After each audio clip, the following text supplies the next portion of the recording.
我该买 3D 列印机吗？买它需要注意什么？我如何靠它1个月多赚5万，直接回本一台 H2S？ 在网络上你会看到很多有收钱的网红，现在会跟你们讲，现在你不会建模也可以 3D 列印，只要买来开箱就可以一键打印，菜鸟也能直接上手。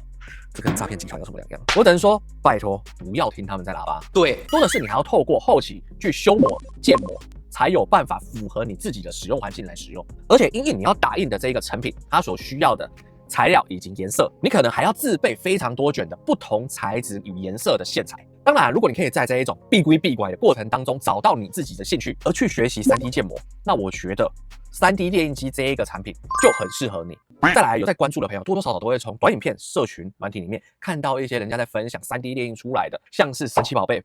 宝可梦，或是像拉布布这一些的版权的模型，这一点你们要特别注意。他会跟你说，这样子你就可以自己来列印这一种手办啊、模型啊、玩具啊、公仔等等，甚至啊，你可以印出来拿来卖，加减赚一些外快啊，拜托姐。